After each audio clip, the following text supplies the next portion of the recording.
এই মনোরম মনোটোনাস শহরে অনেকদিন পর আজ সুন্দর বৃষ্টি হলো। রাত 11টা পার হয় এখনও রাস্তার রিক্সা চলছে, ছলছল করে যেন গটিয়ার বিলে কেউ নৌকা বাইছে। তাড়াতাড়ি করো বাহে, ঢাকার গাড়ি বুঝে ছাড়ি যায়। আমার জানলায় রোদন রূপসী বৃষ্টির মাতাল মিউজিক, পাতাবাহারের ভিজে গন্ধ ভরা শাড়ি, বিষাদবর্ণ দেয়াল। অনেকদিন পর আজ আমার ভারী ভালো লাগছে। ছমছম করা এই রাত্রি আমারই জন্যে তৈরি এরকম লোনলি লগ্ন আমি কতদিন পাইনি, কতকাল, কোনো দিন নয়। বৃষ্টিপুনট এসব রাতে আমার ঘুম আসে না। বৃষ্টিকে ভারী অন্যরকম মনে হয়। বৃষ্টি একজন অচেন দীর্ঘশ্বাস। এসব রাতে আমি কিছু পড়তে পারি না। সামনে বই খোলা থাকে, অক্ষরগুলো উদাস বয়ে যায়, যেন অনন্তকাল কুমারী থাকবার জন্য একজন রিক্ত রক্তাক্ত জন্মদান করলো এদের। চায়ের পেয়ালায় 3টে ভাঙা পাতা ঘড়ির কাঁটা হয়ে সময়কে মন্থর কাঁপায়। শার্ট পাওয়ারের বাল্বে জ্বলছে ভিজে আলো, আর চিনচিন করে ওঠে হঠাৎ। কতদিন আগে ভরা বাদলে আশিকের সঙ্গে আজিমপুর থেকে ফিরলাম। 7টা রবীন্দ্রসঙ্গীত শুনে তুই ফেলে এসেছিস কারে। সেই সোনার শৈশবে ভুল করে দেখা একটি স্বপ্ন স্বপ্নের মতো টল টল করে। আমার ঘুম আসে না। সন্ধেবেলা আম্মার ঘরে যাচ্ছি। আকাশ কালো, রাস্তার মানুষজন নেই। 4টে জানলায় আমাদের পাতাবাহারের ছায়া লুফে নিয়ে পালিয়ে গেল 2টো ফক্স ওয়াগন। কাক আর বাদুড়েরা চিৎকার করে উঠল। আমার মনে হলো আজ আমি একটুও ঘুমোতে পারবো না। আধ ঘন্টা একা কাটিয়ে আম্মার ঘর থেকে যখন ফিরছি তখন ভরা স্বরে শুরু হলো বৃষ্টি। আমার খারাপ লাগলো। আজ আমার একটুও ঘুম হবে না। আম্মার ঘরে কি যেন ফেলে এসেছি। আম্মার ঘরে যাবার জন্য রঞ্জু উঠে দাঁড়ালো। দরজার সামনে এসে ছিটকিনি খুলবে বলে হাত তুলতেই মনে পড়ল বাইরে থেকে এটা বন্ধ। মাঝখানে একটা ঘর পার হয়ে আম্মাদের ঘর। তবুও দরজার ছোট একটা ফুটোয় ছুচলো ঠোঁট রেখে নিচু ও নরম স্বরে ফিসফিস করে বলে উঠল, আম্মা দরজা খোলো, দরজা খোলো আম্মা। বৃষ্টি ধীরে ধীরে কমে আসছিল। রঞ্জু জানলার বাইরে তাকিয়ে দেখল এখন একেবারে নেই। বকুল পাতার নিঃশ্বাস বড় শূন্য মনে হয়। ল্যাম্পপোস্টে ভিজে আলোয় ইলেকট্রিক তারের ওপর সার বেঁধে জ্বলছে বৃষ্টির শিশির। জলের ফোঁটাগুলো এক পলক পরপর গানের টুকরোর নিচে ঝরে পড়ছে। কাজলা দিদি এই তারের মধ্যে দিয়ে কোথায়, কার বাল্বে জ্বলে উঠছে? ফুলের গন্ধে ঘুম আসে না, একলা জেগে রই। মাগো আমার শোলক বলা কাজলা দিদি কই? এই জায়গায় এসে কাজলা দিদির জন্য রঞ্জুর ভারী খারাপ লাগলো। ব্যাকুল ও দ্রুত হাতে ধাক্কা দিতে দিতে রুদ্ধকণ্ঠে চিৎকার করতে থাকলো, আম্মা দরজা খোলো, দরজা খোলো, আম্মা দরজা খুলে দাও, তাড়াতাড়ি খোলো না। কয়েক সেকেন্ড অনিয়মিত বিরতি দিয়ে এমনি 4-5 বার ডাকবার পর দীর্ঘ একটা বিরতির মধ্যে রঞ্জু জড়ানো একজোড়া স্বর শুনতে পায়। কে কে যেন ডাকছে না। স্বপ্নের মধ্যে আম্মা ছিঁড়ে আসছে, বেচারি মা আমার। রঞ্জু। একটু থেমে আব্বা ফের বলল, রঞ্জু না? রঞ্জু। এখনও ঘুমোয়নি। দরজা খুলে দিতে বলছে না? ডাক্তার কাল বলল না ওয়েদার পাল্টালে একটু ইমপ্রুভ করতে পারে। এই যে শোনো ফের ডাকছে। কি করি? দরজা খুলে দেব? আম্মার ভীরু স্বর শুনে রঞ্জুর একটু ভয় করল। দরজা দাও, খুলেই দাও, আর নইলে আরও বাড়তে পারে। যদি বেরিয়ে যেতে চায় যাবে। এত রাতে এসব ভাল লাগে না, খুলে দাও তো। চলো, তুমিও চলো। একা যেতে ভয় করছে? পর্দা কাঁপা কাঁপা ছায়াকে মনে হয় অন্য কোনো মানুষ কিংবা একজন মানুষ নয়। পর্দা কাঁপা কাঁপা ছায়াকে মনে হয় অন্য কোনো মানুষ কিংবা একজন মানুষ নয়। পুকুর ধারে নেবুর তলে থোকায় থোকায় জোনাই জলে। নেবু পাতার মর্মর শুনতে শুনতে রঞ্জু ফের বিমর্ষ হলো। একজন বিপরীত লোককে আমি মিছিমিছি প্রতিবিম্ব করছি। বাইরে তালা খোলার শব্দ পেয়ে টেনে ছিটকিনি খুলে ফেলল। ঢেউ তোলা পর্দার দিকে তাকিয়ে দেখে অ্যাবজার্ভ প্রতিবিম্ব টুকরো টুকরো ভেঙে পড়ছে। এত রাতেও ঘুমোসনি বাবা? বৃষ্টির পর আব্বার চুল সাদা, বিষণ্ণ ও অল্প হয়ে গিয়েছে। আব্বার শুকনো কণ্ঠস্বরের প্রয়াস বড় করুণ। রঞ্জু যেন ট্রাঙ্কেলে একটা শোক সংবাদ শুনছে। এখনও ঘুমোসনি বাবা? কত রাত হয়ে গেছে, যাও শুয়ে পড়ো। ঘুম ভাঙা জিভের মধ্যে লুটোপুটি খেয়ে আম্মার শব্দগুলো ক্লান্ত হয়ে বেরিয়ে এলো। আম্মা বেটে, ফর্সা ও গোলগাল। আম্মার ও আব্বার ছায়া তীর করে কাঁপছে দেখে রঞ্জু একটু অবাক হলো। এমন কেন হয়?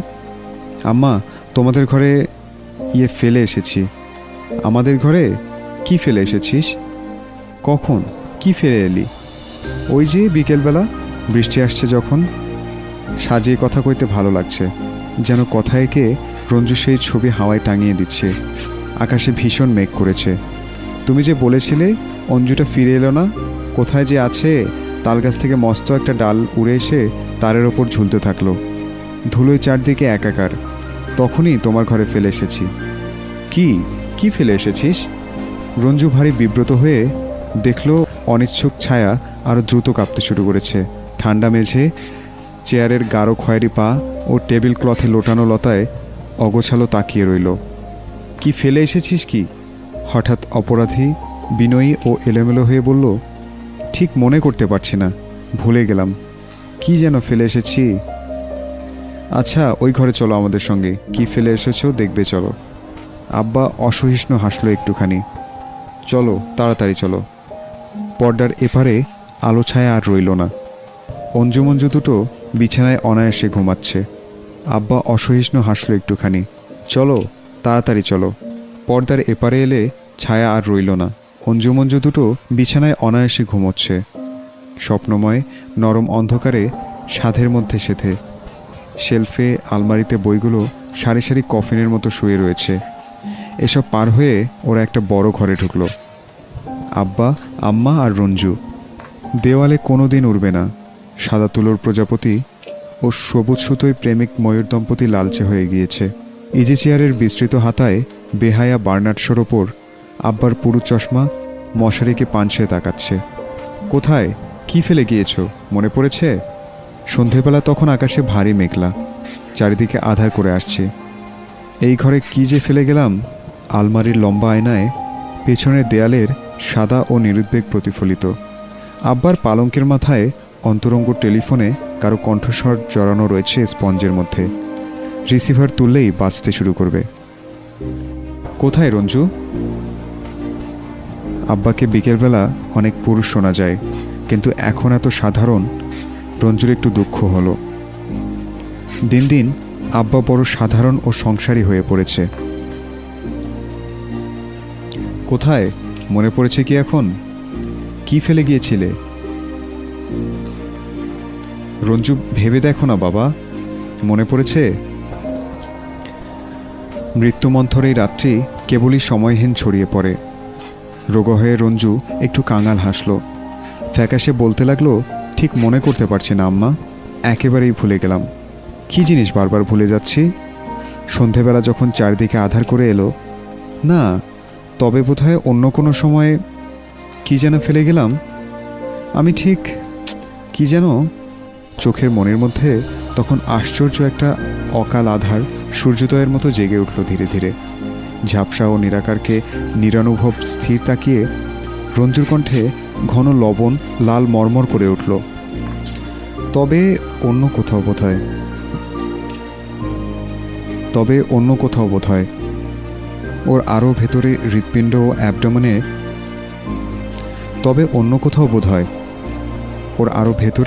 হৃৎপিণ্ড ও অ্যাবডোমেনের চামড়ার দেয়ালে ভাষা ভাষা প্রতিধ্বনিত হলো, কোথায় যেন ফেলে এসেছি।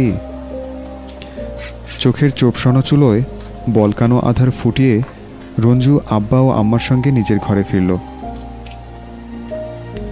আমরা যাই, তুমি ঘুমো এখন, কেমন? ওর গায়ে একটা চাদর টেনে দিয়ে আম্মা আব্বার দিকে তাকালো। আম্মা ও রঞ্জু দেখলো আব্বার চোখ ভারী ছলছলে। রঞ্জু, আব্বার ডাক শুনে রঞ্জু অবাক হলো। কণ্ঠস্বর ফের অন্যরকম হয়ে গিয়েছে, নিচু, ক্ষীণ ও নেই। এখন ঘুমিয়ে পড়ো বাবা, দুটো দরজাই খোলা রইল।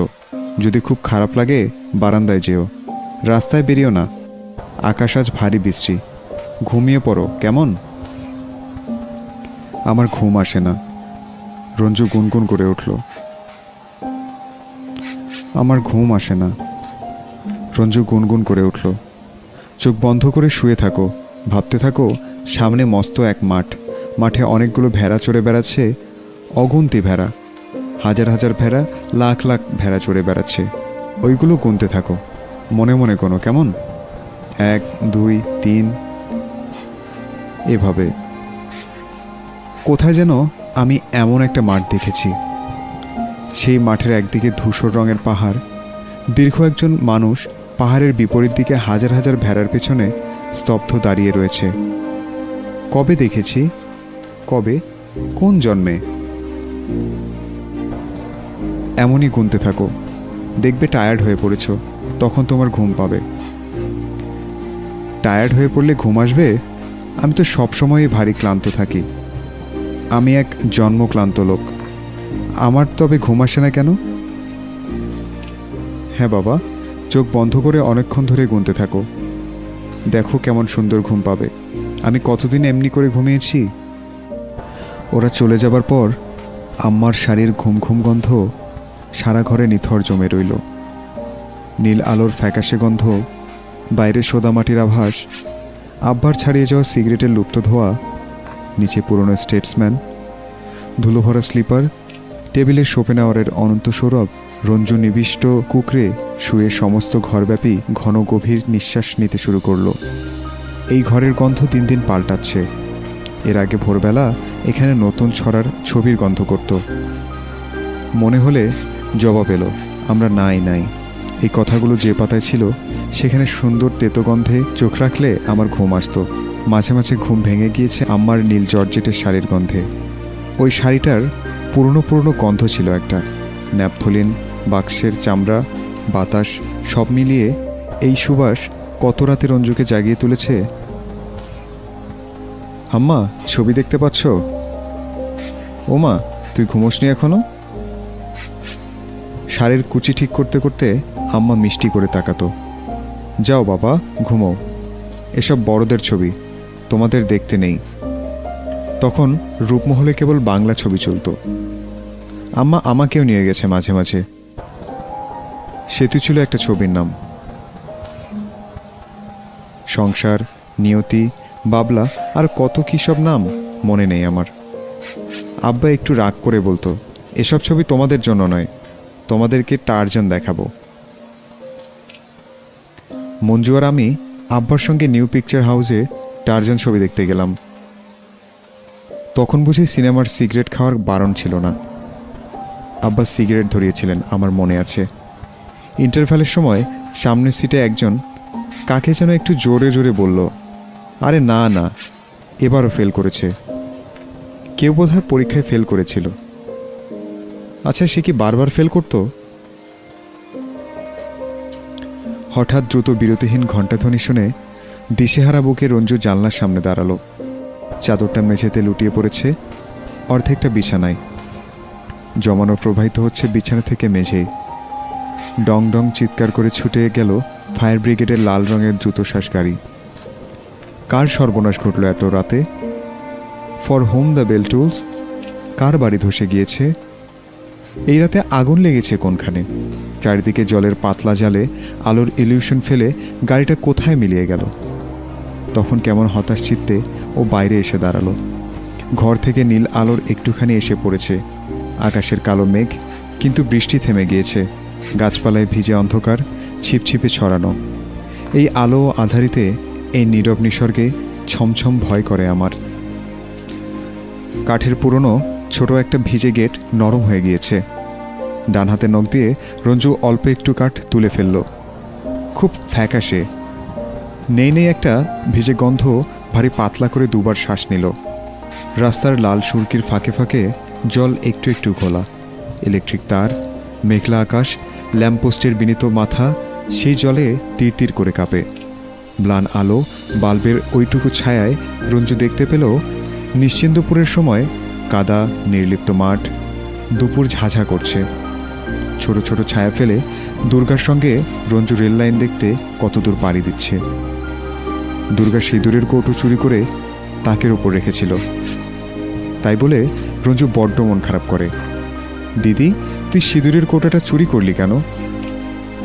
দুর্গাকে শুধরোবে বলে রঞ্জুর সামনের দিকে সোজা স্পষ্ট তাকালো। দেখল অন্ধকার ও জলের মধ্যে নিশ্চিন্দপুর অতলে ডুবে গিয়েছে। ল্যাম্পপোস্টে ঠেস দিয়ে রঞ্জুর সমস্ত স্মৃতিকে গেঁথে রেখেছে। রঞ্জু উদ্বেল বুকে কল কল করে উঠল, দিদি। তখন প্রচণ্ড নির্বাক, নিস্পন্দন, সাংঘাতিক আতঙ্কে ওর গলা লম্বা হয়ে গেল। শিরদাঁড়া বেয়ে স্রোতহীন দাঁড়িয়ে পড়ল শীতল প্রাণহীন রক্তে। কতকাল হলো দুর্গা মারা গিয়েছে? ওকে নিরনুভব স্নায়ুহীন করে গাম্বুট রেইনকোটে মোড়া দুর্গা হান্টার হাতে এগিয়ে এলো। কে? উত্তর না পেয়ে লোকটা ওর মুখোমুখি দাঁড়ালো। আপনি ইলিয়াস সাহেবের বড় লড়কা না? কোথায় যাচ্ছেন? কোথাও না। এত রাতে দাঁড়িয়ে আছেন কেন? পুলিশ জিজ্ঞেস করলো। ঘরে চলে যান, মেঘলা রাতে বাহার এসেছেন কেন? রঞ্জু বলল, এমনি ঘুম আসছে না, বাদলা রাতে আমার ঘুম হয় না। নিন্দ আছে না? একটু পায়চারি করেন রাস্তায়, বেশ আরাম লাগবে দেখবেন। বৃষ্টি আর পড়ছে না, কিন্তু আকাশ জুড়ে কালো কানা মেঘ শেষ তারাটিকেও নিভে দিয়েছে। দুদিকের গাছ থেকে টিপ টিপ জল পড়া শুনতে শুনতে পুলিশের সঙ্গে রঞ্জু হাঁটতে লাগলো। আপনি কলেজে পড়েন? না। চাকরি করেন না? না। কেন? কিছু করেন না কেন? এমনি ভালো লাগে না। ভালো লাগে না? পুলিশ একবার রঞ্জুর দিকে তাকালো। আপনার দাদার তবিয়ত এখন কেমন? আপনি দাদাকে চেনেন? হো। পুলিশ একটুখানি হাসলো। চিনি না, আপনার দাদা তখন কাটিহার ছিলেন, তখনই তো আমি প্রথম কনস্টেবল হলাম। তারপর হাওড়া সান্তাহারেও একসাথে ছিলাম। আপনার আব্বা তো তখন ছেলে মানুষ। আপনি আমার আব্বাকে চেনেন? তোমার জন্মের আগ থেকে চিনি বাবা, বহুত দিন থেকে চিনি। উচ্ছ্বাসে পুলিশের কণ্ঠে বলকানা দুধের মতো শব্দ করে উঠল। একাগ্রচিত্তে রঞ্জুই স্মৃতিশিহরিত মানুষকে ব্যাকুল তাকিয়ে রইল। কাটিহারে থাকতে তোমার দাদা যখন কাটিহারে ছিল খুব দাপটে থেকেছে, অমন বড়বাবু আমি আর দেখলাম না। এক হাত কোমরে রেখে হান্টারটা নিজের হাঁটুতে ঠেকিয়ে পুলিশ দাঁড়িয়ে পড়ল। বাদিকের রাস্তার শেষে ল্যাম্পপোস্টে তাকিয়ে স্বগতের মতো মরমর করতে লাগলো। তোমার আব্বা তখন কলকাতায় পড়তো আর খালি মিটিং করতো ছাত্রদের সাথে মিলে। এই আজ রানারঘাট তো কাল ঢাকা, পরশো বর্ডোয়ান তো ফের সিরাজগঞ্জ, কখনো পাটনা, দিল্লি হয়ে চলে গিয়েছে। এই তো খালি ঘুরতো আর মিটিং করতো। বড়বাবু তো কত রাগ করেছে, তুমি এইসব করবে তো পড়ালেখা করবি কখন? রঞ্জুর বুকের মধ্যে মোচড় দিয়ে ওঠে।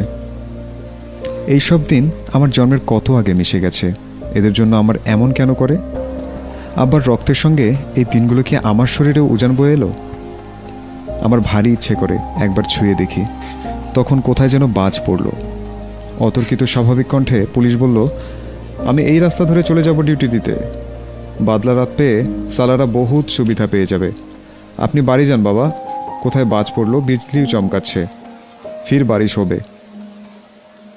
রেইনকোটে ঢাকা কনস্টেবল স্মৃতি ও বিষাদে নুয়ে স্বাদহীন হেঁটে চলে গেল ধীরে ধীরে। দুই দিকের বাড়িঘর সরে গিয়ে ওকে পথ করে দিচ্ছে। বরের ল্যাম্পপোস্টের নিচে দাঁড়িয়ে পুলিশ রঞ্জুকে অবসাতে নাড়ল। এখন একটুও বাড়ি ফিরতে ইচ্ছে করছে না। মাথা নিচু করে সামনের দিকে তাকিয়ে রঞ্জু অন্ধকার পানে পা বাড়ালো।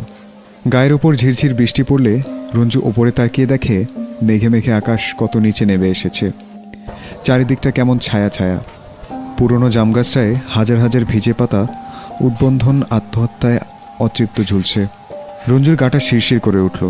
এই যে পুলিশ আমাকে গত রক্তের স্মৃতিকে রোদন করে দিয়ে গেল, এ কি সত্যি পুলিশ নাকি অন্য কেউ?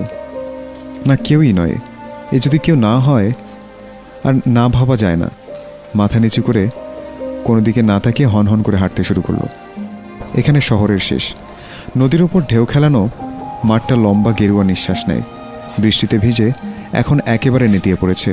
নদীর তীরে একটা পুরনো শিমুল গাছ সারা দিন রাত ওপরে তাকিয়ে আছে। মন্থর মেঘগুলো অনিয়মিত বিদ্যুতে মাঝে মাঝে বিচ্ছিন্ন হয়ে পড়েছে। রঞ্জু বিদ্যুতের আলোয় দেখে, এই মাঠে আমি আগে মেলা এসেছি। 1943 বছর আগে আমার বন্ধুরা এখানে ক্রিকেট খেলতো। আমি নদীর তীরে বসে মাঝে মাঝে ওদের দিকে কখনো নদীর পানি চেয়ে সময় ও বিষাদে কাটিয়েছি। শৈলী কতবার ডেকে গেল, এই রঞ্জু খেলবি নাকি? আমার ভয় করতো, আমি একদিনও খেলিনি। কতদিন সন্ধে হতে দেখেছি এখানে, সন্ধ্যের পরও উঠতে ইচ্ছে করতো না। মলিন নদীতে দুঃখী চাঁদ ফ্যাকাশে জ্যোৎস্না ঢেলে দিত। আধারে নিসর্গ হয়ে উঠল মূর্তি। নদীর শীর্ণ সুবাস জলের অন্তর্বাস থেকে উঠে আসা নীরের ভারী গন্ধের মধ্যে অকালে লুপ্ত হয়ে গেল। আমার কেমন লাগতো। একদিন ওরা ক্রিকেট বল হারিয়ে ফেলেছিল। সারা বিকেল খুঁজল। চাঁদমারির 3টে ছোট ছোট ঝোপ পশ্চিমে শিরিষ গাছের অন্ধকারে শিমুলতলা, সেই বল কোথাও পাওয়া গেল না। ছেলেরা মন খারাপ করে বাড়ির দিকে চলে গেল। আমি কোথায় কি যেন হারিয়ে এসেছি। ওর চিত্ত ভারী এলোমেলো হয়ে পড়লে রঞ্জু ভয়ানক উদ্বিগ্ন বোধ করে। উৎকণ্ঠ হয়ে কেবলই মনে করতে লাগলো, আমি কোথায় কি যেন ফেলে এসেছি, কোথায়। তখন বিহ্বল রঞ্জু শিমুল গাছের তলায় শুয়ে পড়ল, নদীর জলে উন্মুখ কান পেতে। কালো আকাশ ভেঙে ঝমঝম বৃষ্টি পড়ছে। ওর এখন একটু তেষ্টা পেয়েছে। জিভ দিয়ে ঠোঁট বুলোতে বুলোতে রঞ্জু শুনতে পায়, নদীর অনেকের জলে পাগল ঢেউরা জন্ম নিচ্ছে কেবলমাত্র মরবার জন্যই। শিমুল গাছের বুকে মাতাল সমীকরণে বেপরোয়া জায়গা করে নিচ্ছে। মেমোরি মর্মরিত রঞ্জু তখন আব্বার সাত রঙের তরল স্বাদ, আম্মার রাঙা আধার থেকে শুরু করে নিশ্চিন্দপুরের মাঠ, নদীর জল, পাতার মর্মর শব্দ, সবাইকে একঠাই করে পাগলের মতো খুঁজে বেড়াতে লাগলো। এরকমের রাজ্য থেকে অন্য রাজ্য, একাল থেকে সেই কাল ঘুরে ঘুরে রঞ্জুর তেষ্টা ও কণ্ঠের মধ্যে সুর বসিয়ে দিল। রঞ্জু জলের জন্য কাঙাল, হা করে রইল। বৃষ্টির জল ওর চিবুক গড়িয়ে পড়ে যাচ্ছে, নাকের ডগা থেকে ছিটকে চলে যায় কোথায়, গালে জলের ছিটে লাগছে। চারিদিকে এত জল, এক ফোঁটাও ওর পাতলা ঠোঁট বেয়ে পড়ল না, যা কিনা এলোমেলো দাঁতের সারি পার হয়ে জিহ্বার সড়ক ধরে কণ্ঠে পৌঁছে যেতে পারে। প্রত্যেকটা ঢোক কাটা হয়ে ওর বুকের মধ্যে খোঁচা খোঁচা গেঁথে যাচ্ছে কেবল। প্রবল রকম ঝড় হইতে শুরু করেছিল। আর দেখো, এমন সময় শিমুল গাছের মস্ত একটা ডাল, তার সমস্ত মর্মরিত পাতা, কাকুলি শূন্য নীর, বৃষ্টির ছড়ানো ফোঁটা রঞ্জুর জন্য বুক ভরা বর নিয়ে ঢেউয়ের মতো শব্দ করে ভেঙে পড়ল। রঞ্জুর মনে হলো আমার ওপর, আমার বুকের মধ্যে কালো অন্ধকার ও ভারী নিরাকার নিঃশ্বাস স্থায়ী আশ্রয় নিয়েছে। দেখার জন্য ও চোখ খুলতে চেষ্টা করলো, কিন্তু ভিজে শিমুল ফুলের রাশি স্তূপাকারে পড়ে রয়েছে ওর চোখের ওপর। বুকে জড়িয়ে ধরবার সাথ করে হাত দুটো তুলতে গেল, ওর হাতেই শিমুল ডাল শান্ত অনিবার্য হয়ে ছড়িয়ে রয়েছে। শুকবে বলে রঞ্জু জোরে শ্বাস নিতে চাইল, কিন্তু ওর নিঃশ্বাস তখন শেষ হয়ে এসেছে। রঞ্জু সুবাস নিতে পারল না।